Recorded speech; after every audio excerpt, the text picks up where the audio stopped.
Hola amigos de Factores de Poder, una vez más les doy las gracias por seguir este canal, por seguir estos análisis y por supuesto por dejar sus comentarios, sus críticas, sus observaciones a estos análisis que presentamos a ustedes cada semana.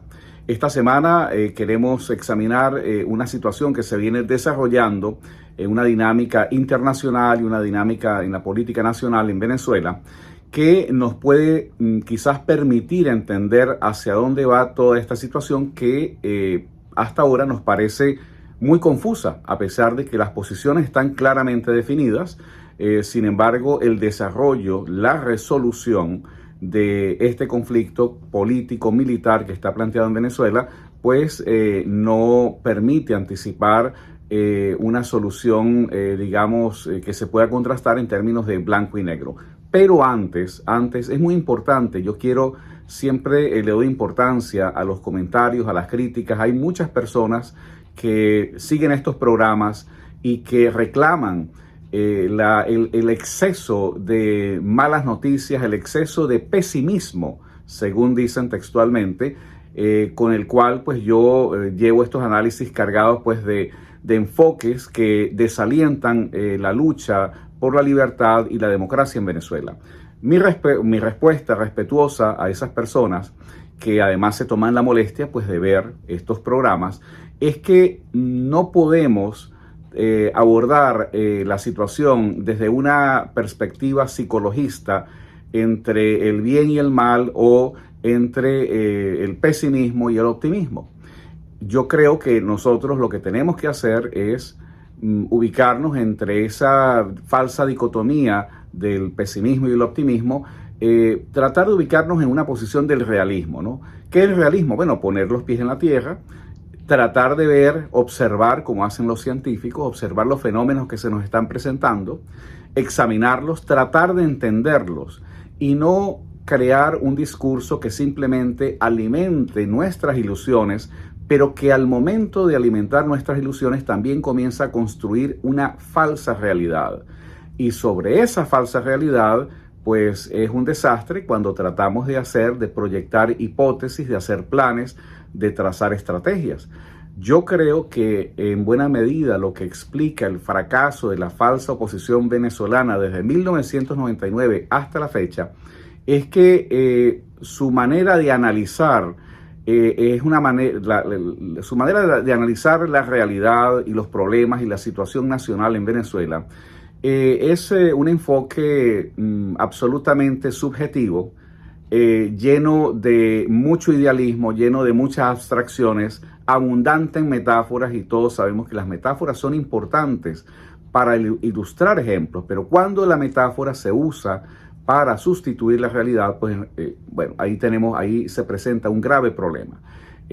Creo que ha existido una profunda ausencia de un sentido crítico, dialéctico, de poder comprender cómo se está moviendo esta compleja situación, y esto es lo que ha llevado a que de manera errática y espasmódica esta falsa posición unas veces dice, bueno, vamos a votar, otras veces dice, no vamos a votar. Pero siempre, como lo hemos explicado muchas veces en estos programas, siempre sigue anclada al mismo error histórico, que es creer que respetando las reglas del juego, de la Constitución y de la legalidad del régimen chavista es posible cambiar el cuadro político en Venezuela. Lo acabamos de ver el 28 de julio. Entonces, este es simplemente un preámbulo para invitarlos a ustedes que cuando vean estos programas, cuando vean otros programas, ustedes pueden también establecer algún tipo de comparación, de contraste, para ver cómo hay otras personas, inclusive no solamente influencers o youtubers, sino hay algunas personas calificadas, vamos a decir, hay periodistas, hay analistas que tienen maestrías, posgrados, doctorados, que defienden tesis que realmente el único objetivo es justificar una falsa esperanza. Nosotros pensamos que sí es posible cambiar las cosas, pero si no se tiene una conexión, si no se puede atrapar con firmeza la realidad sobre la cual se quiere trabajar, pues esto va a resultar muy difícil. La situación que les decía al comienzo, toda esta crisis que se ha presentado Es evidente, y esto ya pues no vamos a insistir porque se ha dicho muchísimas veces, es evidente que el 28 de julio Edmundo González ganó por una cantidad aplastante pues, de votos, pero también es evidente que, como se había anticipado, el régimen chavista iba a perpetrar un fraude. Muchos dicen que este fraude pues no se parece a los anteriores, pero bueno, era un fraude porque ellos no iban a aceptar tal cual como muchas veces lo anunciaron. Ellos nunca van a entregar el poder ni por las buenas ni por las malas. Se comete un grave error cuando se desestima esta posición, estas posturas del chavismo, y entonces se cree que simplemente por tener una mayoría el chavismo entrega el poder. Claro, en condiciones normales, en una democracia, en un sistema con un régimen político, con instituciones, con pesos, contrapesos, poder militar institucional, con un poder judicial que sea transparente, independiente, que no sea parcializado, con un poder legislativo autónomo, con una presidencia que esté regulada por los otros factores del poder público. Bueno, en esas condiciones, lo normal es que si ese gobierno o sus candidatos pierden las elecciones, entreguen el poder. Pero este no es el caso de Venezuela. El caso de Venezuela es diferente porque aquí no hay un Estado nacional venezolano, acá lo que hay es un Estado chavista que nosotros ya hemos invertido varias semanas tratando de explicar que más que un Estado chavista, este es un Estado fascista. Es un Estado fascista porque contiene todos los elementos y las características de ese modelo político. El partido único, sustituir el pensamiento libre por la ideología oficial, destruir escuelas, hemerotecas, todo lo que tiene que ver con la historia, porque la historia comienza a partir de Hugo Chávez en el 99 hacia adelante. No hay manera de hacer una crítica, todo absolutamente en un esquema estrictamente totalitario, está controlado por el Estado, unas fuerzas armadas que no son las de la nación, son las del Estado, las del partido del Estado, las del PSUV. En estas condiciones, una estrategia política debe tomar en cuenta estas características y no hacerlo, pues lleva a toda esta situación de indefinición donde seguimos dándonos golpes, cabezazos en contra de la pared, pidiéndole al gobierno, bueno, pero muestran las actas. No van a mostrar las actas porque no hay manera de que muestren esas actas. Pero lo más grave es que frente a esa dinámica, por supuesto, hay un incremento de la represión policial y militar. En condiciones normales, insisto, la gente tiene que escandalizarse porque no podemos aceptar como normal ni que se roben las elecciones, no solamente a mano armada como lo hicieron el 28, sino de manera digital, sofisticada, como lo hicieron en los últimos 25 años. Pero tampoco puede ser normal que un régimen se permita meter presos a niños, a menores de edad, simplemente porque están, bueno, participando, manifestando políticamente, o son personas que están relacionadas familiarmente con otras que sí están participando políticamente en las protestas contra el gobierno. No es normal, insisto, en un régimen con libertades, con garantías, con libertades públicas. Esto no es normal. Pero, insistimos, regresando a Venezuela, el chavismo es un fenómeno que no corresponde a lo normal de la política. Lo que tenemos en Venezuela es un régimen fascista, y este régimen fascista lo que busca no solamente es propagar el miedo, el terror, sino también inhibir a los ciudadanos, sobre todo a los civiles desarmados, para que no participen en la política, para que lo hagan de la manera como el régimen espera que esto ocurra, pero tocando además lo más sensible, como son los niños, los ancianos, la gente, los sectores más vulnerables, que hasta en una guerra, los vulnerables, los heridos, ¿verdad? Las personas que han sido víctimas pues tienen algún tipo de garantías, inclusive por parte de un ejército que es triunfante. Pero insistimos, no es el caso de Venezuela. Y lo que queremos decir es que aun cuando algunas personas se escandalizan porque el régimen fascista, el fascismo chavista del siglo XXI, está metiendo presos y está torturando a los niños, nos escandaliza, pero no nos sorprende, porque del chavismo, de ese fascismo, de ese chavismo fascista del siglo XXI, hay que esperar eso y más. Se puede esperar lo peor. ¿Por qué? Porque ellos están convencidos en una actitud fanática, ¿verdad? Muy fundamentalista, muy integrista, no por lo moral, sino por lo dogmático. ellos están convencidos de que esa es su verdad y ellos pues no aceptan otra cosa. De hecho, es muy interesante la manera como civiles y militares de las clientelas del chavismo y algunos operadores del chavismo, la manera como ellos tratan de racionalizar lo que pasó el 28, es interesante.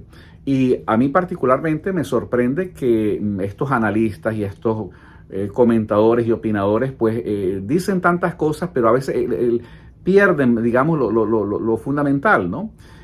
Para mí es muy importante, por ejemplo, cuando yo escucho a militares y a civiles del chavismo argumentando que efectivamente ellos no son mayoría, que el 28, pues la gente, la manera como ellos lo racionalizan y se lo explican a sí mismos y se lo explican a su gente, es que el 28, sencillamente la gente se equivocó.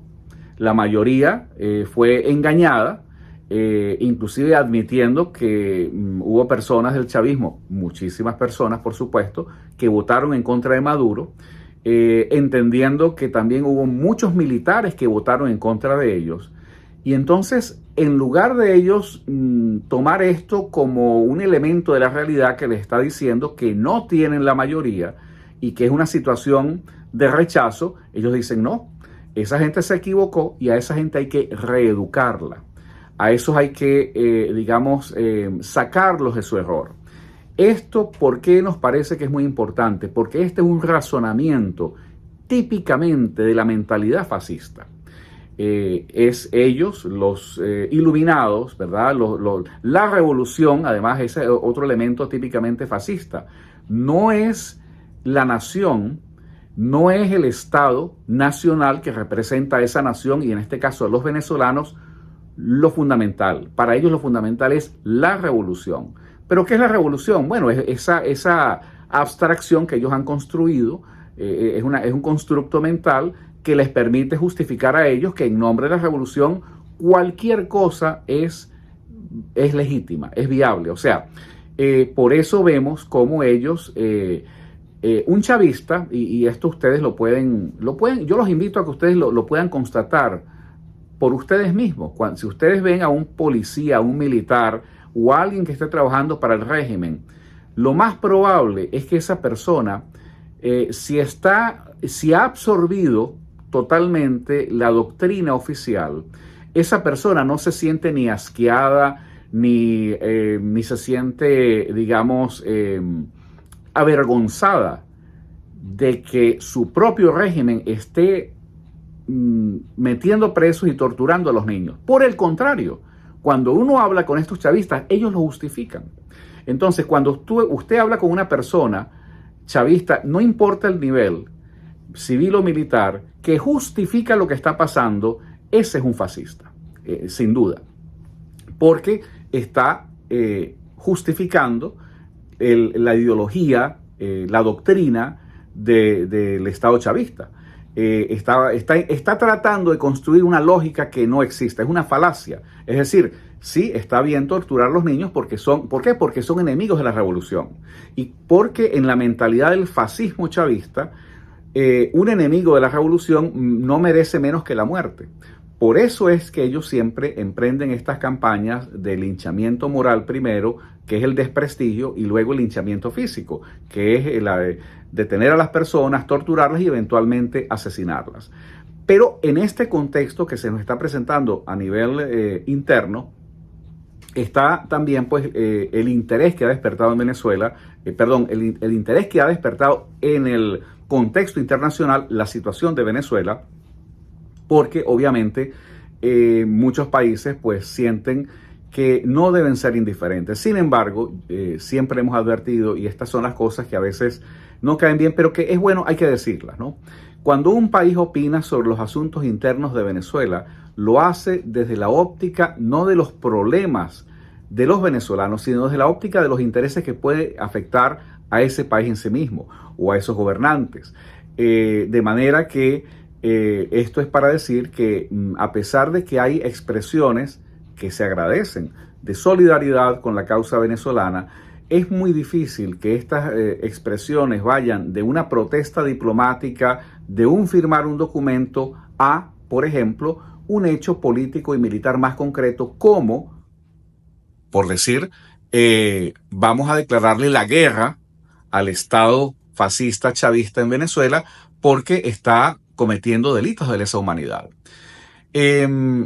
Yo lo diría de manera un poco más cruda. Si los delitos de lesa humanidad son tan inaceptables, son tan, digamos, avergonzantes y requieren la máxima pena, no debería existir ninguna justificación por parte de ningún país a la hora de, una vez determinado que esos delitos se han cometido en un país como Venezuela, proceder en consecuencia, declarar la guerra a ese Estado y hacer valer lo que algunos han llamado esa famosa jurisdicción internacional.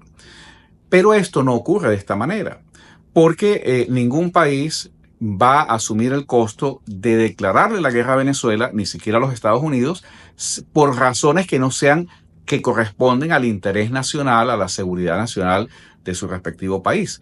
Y esto es algo pues que habrá que seguir evaluando. Nosotros lo que vemos en esto es que en estos laberintos, en estos pasillos diplomáticos, un planteamiento político de esta naturaleza tiende a diluirse porque no es fácil coordinar los intereses de estados que tienen, por su propia definición, los estados, por el hecho de ser estados, tienen intereses que son contradictorios. Entonces, ponerlos de acuerdo, sobre todo en un tema que es tan complejo como cómo enfrentar el fascismo chavista en Venezuela, pues es algo que no es fácil y lo estamos viendo. Hay países, por ejemplo, como Argentina, que han tomado decisiones muy concretas, pero que ahora tendrá que resolver cómo esto se hace viable. Ellos dicen, bueno, hemos seguido los protocolos, hemos enviado esto a Interpol, las órdenes de captura contra Nicolás Maduro y otros personeros del régimen chavista. Pero, ¿qué países pues van a ejecutar esto? Algunas personas saltan y apresuradamente dicen, bueno, ahí está el ejemplo de Augusto Pinochet, que pasó cuando él estuvo en España. Un juez, el juez Baltasar Garzón, emitió una orden de captura por delitos de lesa humanidad, invocando esta jurisdicción internacional y Pinochet fue detenido. Es cierto lo que he dicho y es cierto lo que dicen. Se les olvida mencionar que para el momento en que fue capturado, Pinochet ya no representaba un factor político o militar importante, significativo en Chile. Entonces no se pueden hacer análisis así tomando las cosas con pinzas y eso no simplemente es para decir que esto no aplica en este caso. No es cierto que si el chavismo tiene el poder en Venezuela, ¿verdad? Y esto quiere decir, ellos tienen la capacidad de retaliar, por ejemplo, si un país hace o toma alguna medida, pues tratando de ejecutar estas órdenes de captura. Pero el resultado es que un país como Argentina, pues queda bien. Y nosotros insistimos, si Argentina y la justicia argentina y el Congreso y su presidente quieren realmente honrar sus propias decisiones, lo correcto es que procedan en consecuencia.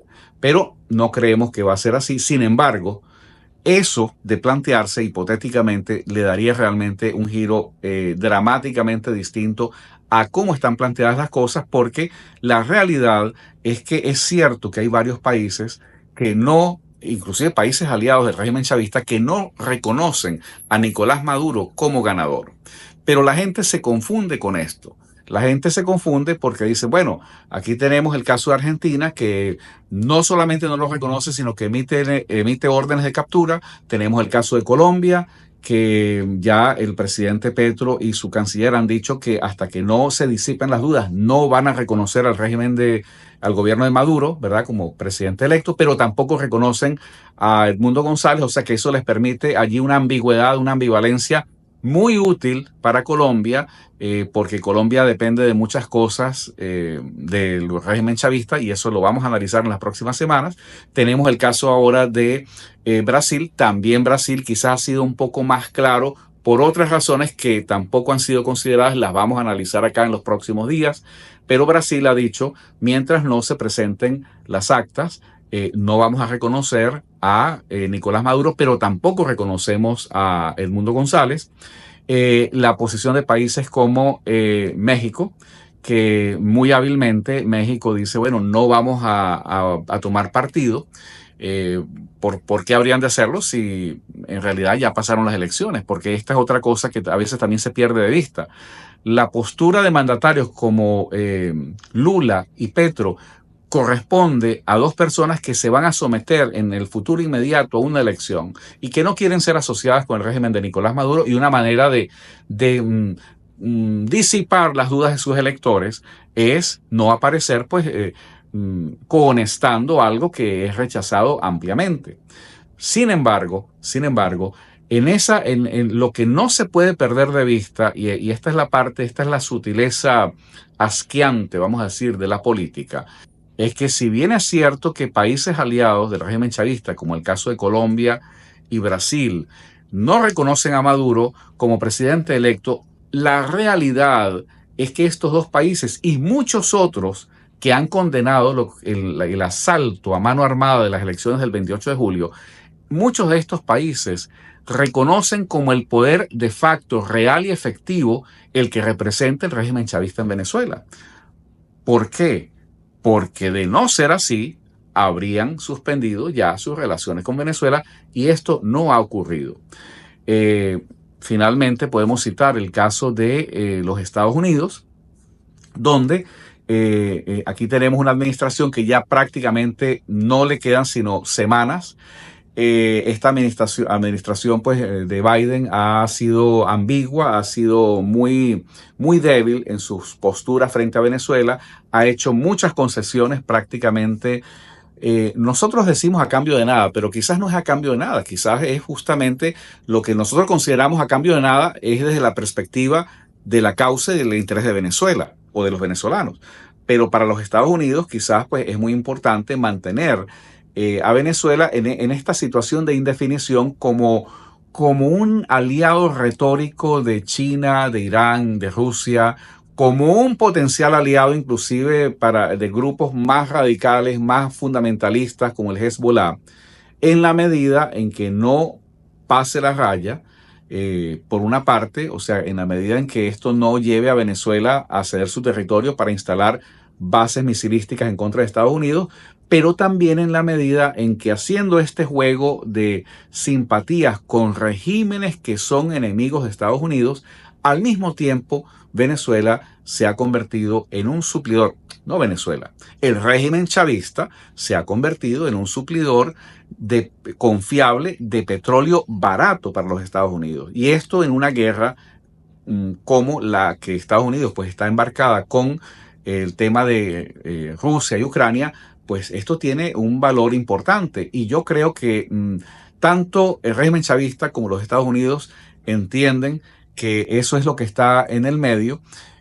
Quizás, con la nueva administración de Donald Trump, si Trump, por supuesto, gana las elecciones, esto puede cambiar, no porque Trump tenga un especial interés en abordar el tema de Venezuela, que es parte de la agenda que él no puede evitar, sino porque además tiene otros temas que son cruciales desde el punto de vista de la economía y la política energética de los Estados Unidos.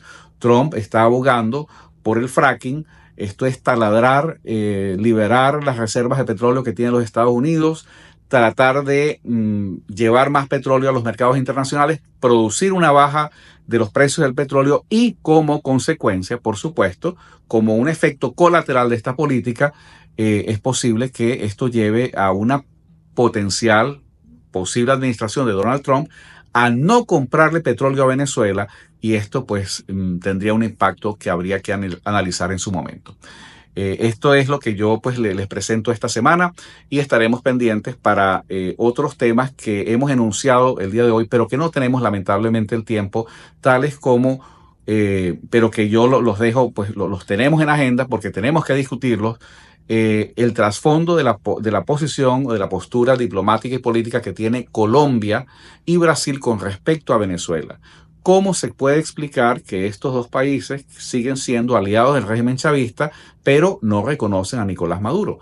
¿Y cómo se puede explicar que eventualmente estos dos países, para sorpresa de muchas personas, terminen siendo aliados de Estados Unidos en una arremetida diplomática y militar en contra del régimen chavista. Estas son cosas que vamos a analizar en las próximas semanas. Muchísimas gracias a ustedes por seguir estos espacios y esperamos pues contribuir pues con estos análisis, como siempre lo hemos dicho, más allá del optimismo y del pesimismo, desde una posición de un realismo definido y militante. Muchas gracias a ustedes.